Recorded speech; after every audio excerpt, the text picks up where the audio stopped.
سلام ستون، امیدوارم که حالتون عالی باشد. کامنت ها گفته بودید آموزش شلاقی رو بذار.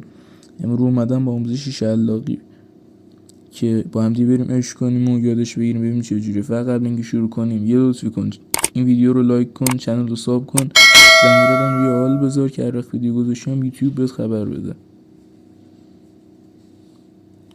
خب آقا، روش اول این روشیه که الان دارید توی ویدیو مشاهدهش میکنید. خیلی روش راحتیه ولی فقط لبه ها کار میکنه دیگه. بعدیش اینه مثلا وقتی رو لبه سنگ وایسادی و این کار رو انجام میدی برات شلاقیش میکنه.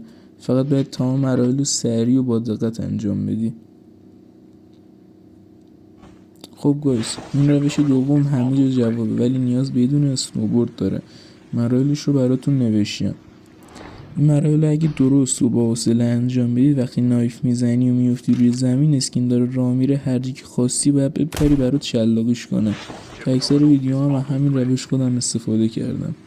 ببین فقط اینو بهتون بگم که اینو یه بار بپرید دیگه غیر فعال میشه و به همون موقعی که میپرید شاتو بزنید و تمامش کنید بره، چون اگه بپرید دوباره بعد اون مراحل رو انجام بدید.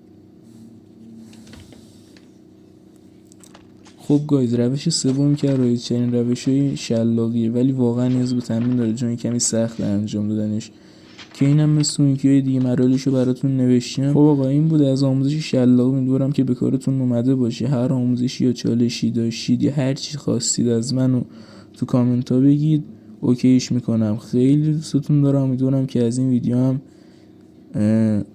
راضی بوده باشید و ما رو حمایت کنید. فعلا خداحافظ.